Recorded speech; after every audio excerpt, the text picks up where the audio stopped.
welcome to Embracing Diabetes. I'm one of your hosts, Dr. Elizabeth Stevens, And I'm Amy Stockwell. and we're really excited today about our interview with John Stirrat. Full disclosure, he's my nephew-in-law, so I've known him for over 20 years. John plays bass in an excellent band called Hail the Sun, which is labeled on Wikipedia as post-hardcore, using elements of screamo, progressive rock, and math rock in its music. We've had this band stay with us over the years as they've toured, and it's been so wonderful to watch their success grow. They now have 5 albums, 2 EPs, and close to 300,000 monthly listeners on Spotify. I was really curious to talk with John about what it's like to have type 1 diabetes on tour, how he manages his performances, and hear what it's like to be a rock and roller taking insulin. So John, thank you so much for making time to talk with us today. Amy and I usually start off our conversations with, tell us a little bit about your diagnosis of diabetes story. What's something that stands out from that memory and that you feel comfortable sharing? Sure. Yeah. So I was, I was diagnosed. I remember the day pretty vividly. It was October 23rd, 1997. Which is also my uncle Peter's birthday, your husband, Liz. Yeah. And it was about 2 weeks build up prior to that when the symptoms were kicking in. And I was in third grade, so only 8 years old. And I think I was losing weight pretty rapidly. And I was a little more of a hefty kid, so it was noticeable. And I was very thirsty. And I guess what I thought in my head, well, I'm thirsty, I'm going to drink orange juice a lot. And, that was probably not the best idea to do at the time, not knowing. And I was getting like sick and nauseous, and my mom didn't know what was going on. But I think right before they decided to take me in to get a blood test, my mom had this aha moment that, this could be diabetes, because her previous husband, her first husband, was a diabetic. And, so she was registering those symptoms in that way. So lo and behold, we went in, got a blood test, and they said I was type 1 diabetic right then and there. So they kept me in the hospital for about 3 or 4 days, doing tests. And it was just a whirlwind. I remember it was so new to me. And at that time, I was just listening to my parents tell me what was going on, watching them have conversations with the doctor. And I was in the background just learning what might have been changing over the time. So learning, what you shouldn't be eating now, what you try to keep your numbers in this range. So it was very new. I don't think I really took it in until, the first couple of months, realizing, oh, this is a thing I have to do every day, test my blood sugar, get insulin injections. And my dad would always give me my shots for, I think the first few months. So I think the thing that stood out to me was just trying to understand, I think this is going to be a lifelong journey with this new disease. So I think that as a child, as an 8-year-old, you're kind of just going with the flow, whatever your parents tell you is going to do. And so what year was this, John? 1997. Okay. Yeah. So I just had my 25th year DIA anniversary, or however you want to say that. So 33 now. So it's been a journey, to say the least, I guess.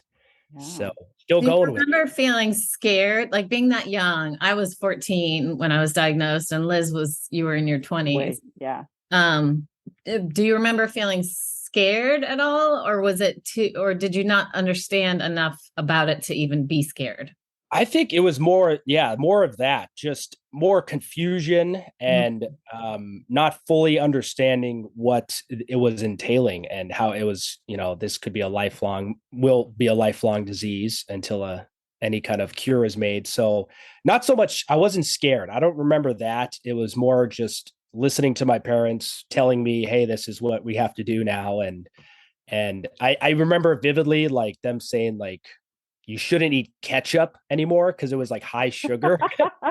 And I thought that was so odd. I was like, ketchup, what's the matter with ketchup? It's tomatoes, not knowing that it's full of sugar and all that. So I remember actually my educator told me I couldn't chew gum, or I had to count gum and be oh my gosh.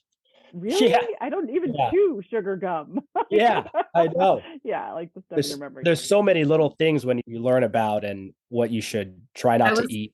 I was so devastated about because it was 1985 when I was diagnosed, and my favorite soda was cherry Coke. Oh, yeah. Loved cherry Coke. And when I was diagnosed, there was no like that Right. didn't come out for another 10 years or something. Yeah. I just remember that drink specifically being really Oh, bummed that I had to give that up. I had to switch to Diet Coke. I remember that being, Yes. Yeah. well, it's not terrible. It's okay. So yeah, it was a wild trip being 8 years old getting that, but hence the juvenile diabetes term that Yeah. they Right. use.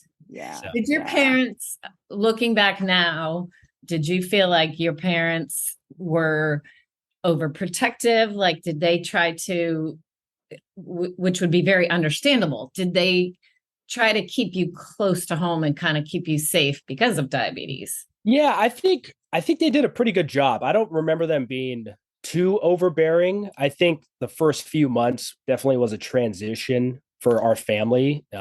They would come in, I think, on my lunch breaks for third grade and elementary school, and they would check my blood sugar, make sure everything was okay. I think they were just in the beginning stages a little bit more afraid of like, oh, like they don't want me to have a hypoglycemic episode or blood sugar going off the charts. But I think they slowly transitioned to wanting me to have a normal childhood as well, because I do remember having like sleepovers at friends' house and still going out and eating with friends or their parents and families. So I think they did a pretty good job at that transition into it. And I think just the love and the care that was there, that was really all I needed to kind of adjust into this new lifestyle. Yeah, we've heard from so many people about just the value, just the parenting, even for you, Amy, because I was an adult, but just the parenting commitment and, just how valuable and how, I mean, it must have been so hard for your mom and dad. But it's an adjustment, especially. Yeah. Have you asked them now as an adult? Have you ever asked them like what was that like having your little third grader diagnosed? Yeah.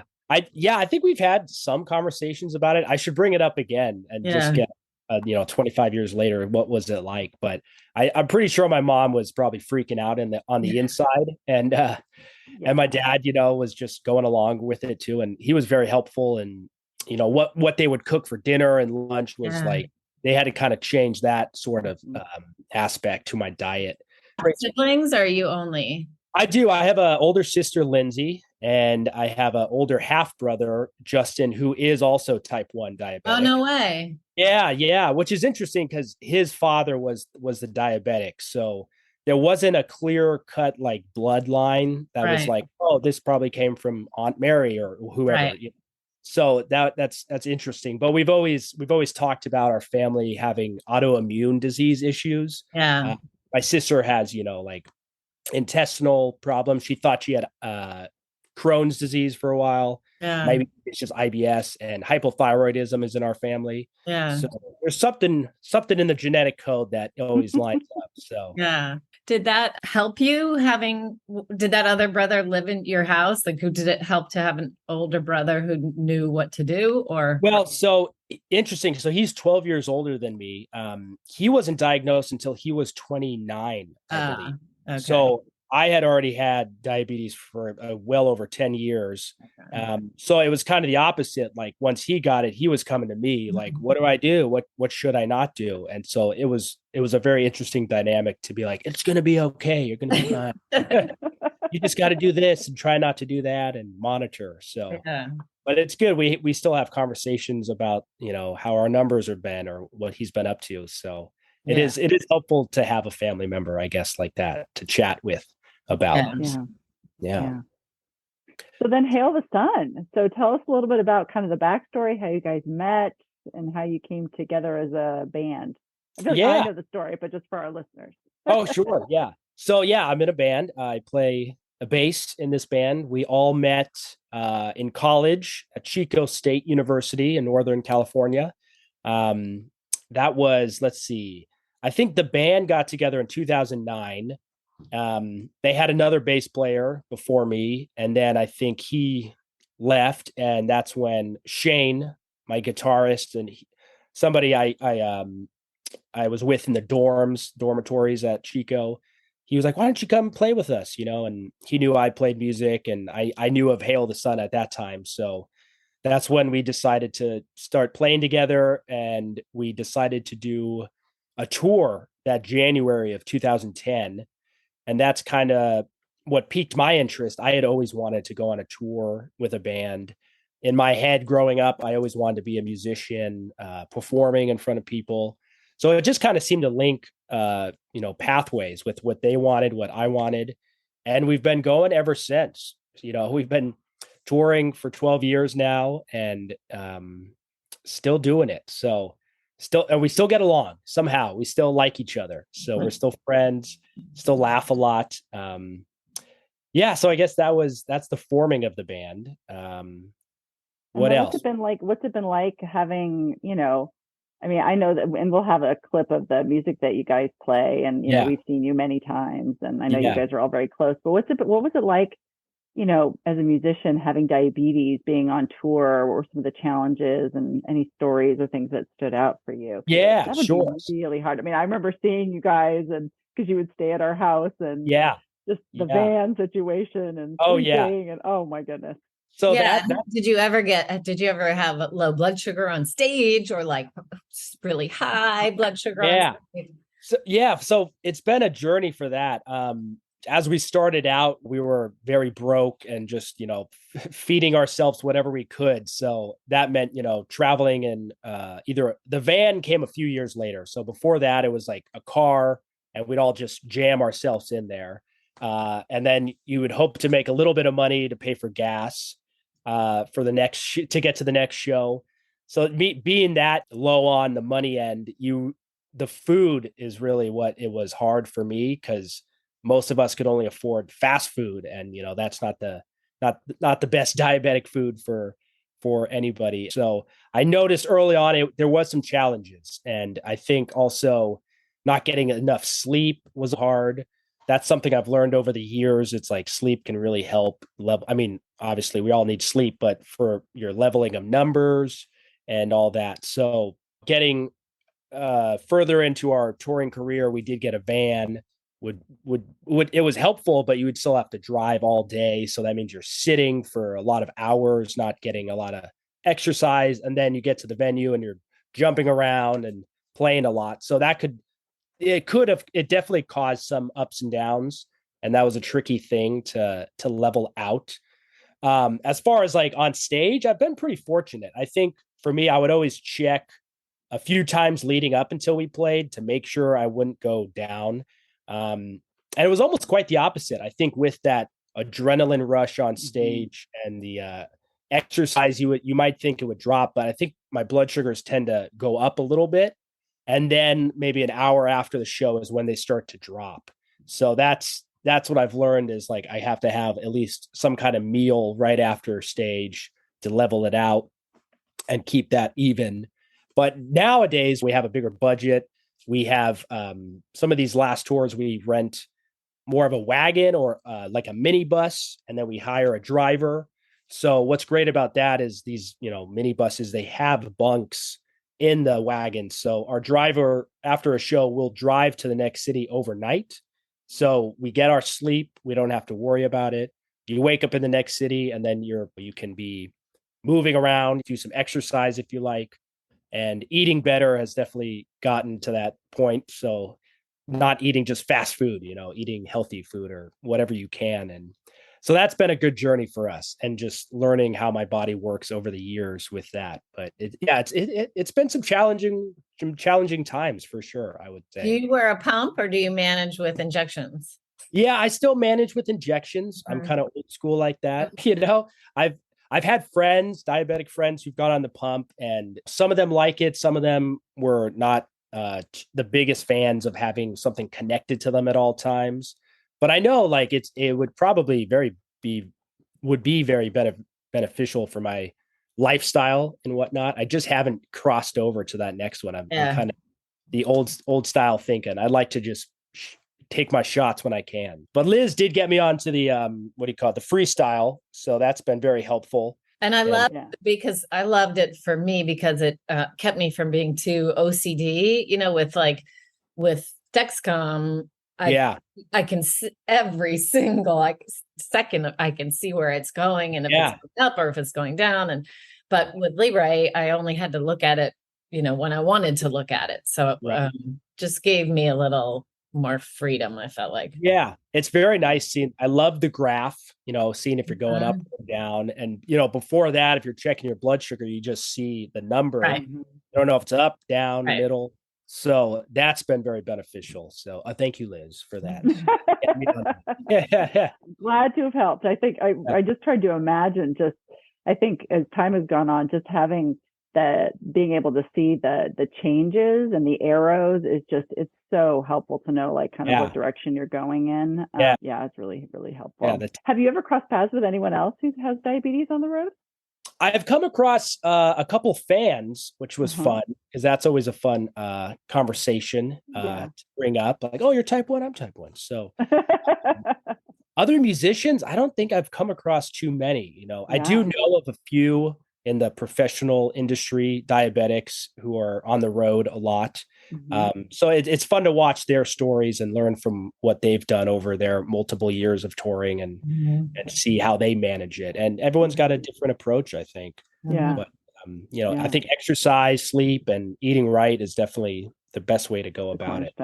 Yeah. And do you guys tour like mostly on the West Coast or like how far are you driving and traveling? Right. So I guess typically now we do mostly national touring. So we do coast to coast. And so like when we were doing it in a van, that would be about 4 to 5 weeks on the road. And that could be a challenge in itself. We do shorter tours here and there, like just California. That was more in the beginning when we would just kind of California up to Washington and back down. And slowly getting out. We did a UK tour in 2017. So we're trying to get it more international. Most of our tours, though, end up being about 4 weeks on average. So you do come to the East Coast? We do. Yeah, we do. So and you're over there, right? Yeah, there's a chance I could see you live. I'm in South Carolina.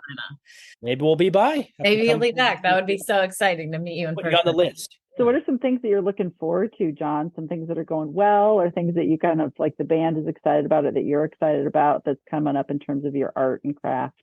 Sure. So we're off the road now, hence me being home.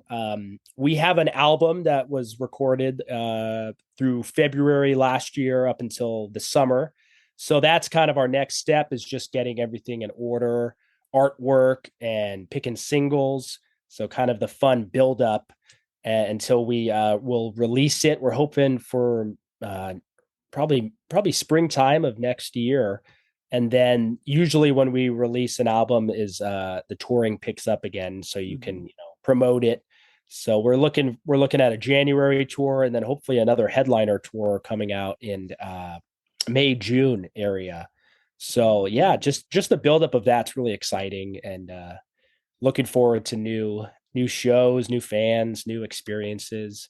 So it's good, but it's good being at home and, relaxing and, building up the energy to get out there again. My son has gone on tour and just to see how, it is just rigorous, just the driving and the arranging and finding where to play and where to stay. And, it's just crazy. So, and it's really been wonderful to watch you guys emerge and have so much success. Oh, thank you. Cool. I know. Yeah. I remember we staying at your house, I think in like 2010, 2011. Yeah. And, we were so excited whenever we had a roof over our head, especially at a family's house. That was we could make food for you and help take care of you guys a little bit.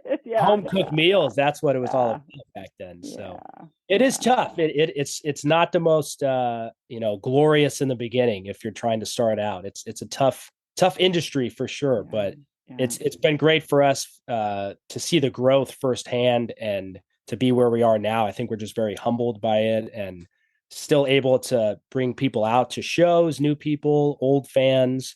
And so it's always good. It's always exciting and it's hard work for sure. And it's tough being away from home. I have a wife at home 3 cats. You gotta keep the cats going. We still make it work. So it's still fun. We still do it.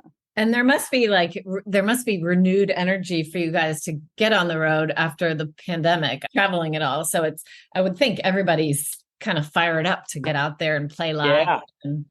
Yeah, that was a tough couple of years. I mean, for everybody in multiple ways, but as musicians and not being able to bring your art on the road, and at times that can be a big income for us. So that we had to find new ways, and I think we were doing more live streaming concerts. Like nobody would be there, but we would go to a venue and record it and then release that. So it was odd playing like a live set. What was that like? Yeah. Yeah. Then nobody claps after, and you're like, well, next song, I guess. So.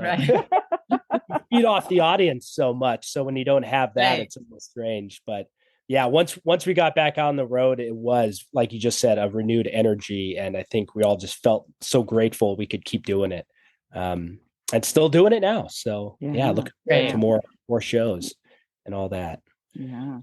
Well, I'm so proud of you, John, all that you've accomplished. And truly, if listeners, if anyone gets a chance to see Hail the Sun, it is a dynamic, exciting, lots of energy. I mean, it is a really for listeners, how would you describe the music, John? Sure. So like Liz says, it can be very high energy. It could be a loud, boisterous song, rock and roll. We kind of go in the genre of post-hardcore rock and roll. But we have a different flair, I think, because we can bring the dynamic down. I think the song I shared with you is actually one of our acoustic, more calm songs. So it's a little bit, if somebody listens to that and then another one of our songs, they'll see the range that we can definitely put out there. But it's at our live shows, that's kind of what we're known for, is just high energy, a lot of movement, and then you can bring it down a nice quiet tune and then bring it right back up with a very loud, fast drumming kind of song. So if anybody's into that genre, that music, please check us out. And there are 4 of you or 5 of you? So there's 4 original members. Our lead singer was our drummer. He started off behind the kit, and then as we kept growing, he wanted to bring himself up as more of a front man. So I would say the last 6 years we've been touring with a nice young gentleman, Alan. He's a fantastic drummer. He fills in that missing link so well. So Donovan, our lead singer, can be up front moving around. That's such a lead singer name, Donovan. Oh yeah, Donovan Malero. He has such, and he's got that lead singer mentality. So, but he's a great front man, good friend of mine. And so there's 5 of us when you would see us live, generally. But Donovan, he'll come back and drum for a few songs. We still keep that going. Do you do any songwriting? Yeah. Or me personally, or the band? You personally. Yeah. So we I do some on my side, more of like a fun thing at home. I don't have a solo project yet. I'm working on something. But as when we get together and write music, it's generally all of us, all 4 of us in a room, just trying to hash out something.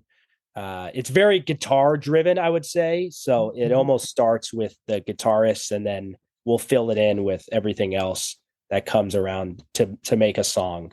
So yeah, but it's a tough gig. And I know Noah, my cousin Liz's son, he's an amazing songwriter. So I'm jealous of him at times, honestly. So you can tell him that, Liz. He's got a really good head for that. It's a tough gig writing songs. It's hard. Yeah, it is. But it's always fun. Always fun. Yeah. Great. Well, again, thank you, John, so much for making time. We'll include some, links to your sites and music, and include some of your lovely and interesting and just dynamic creations as a part of our podcast. To all of you guys, and we hope to see you in Portland again, and hopefully on the East Coast, so that Amy can have a listen as well. Yes, I hope so too. Thank you so much for having me on this podcast. I'm happy you guys are doing this, and hopefully some new listeners, and also anyone who's out there with type 1, just working through it and to be inspired by you, but that is something that they can do. Yeah. this is possible. This is a possible Exactly. lifestyle. Yep. Yeah, you can definitely have any kind of lifestyle you want while living with this disease. There's challenges, but there's challenges in everything. So Right. Right. I hope people can find the comfortness in that. So Yeah. So thank you guys. I hope to see Yeah. you soon and hope Yeah. to be on Thanks, the East John. Coast with you, Amy. Yeah. It was great to Awesome. meet you. Yes, you as Yeah. well. Thank you for listening to this episode of Embracing Diabetes with today's guest, John Stirrat. We hope you enjoyed the conversation and maybe felt inspired or informed or less alone or all of the above. Please subscribe to Embracing Diabetes on all major podcast platforms and leave a comment, question, or review.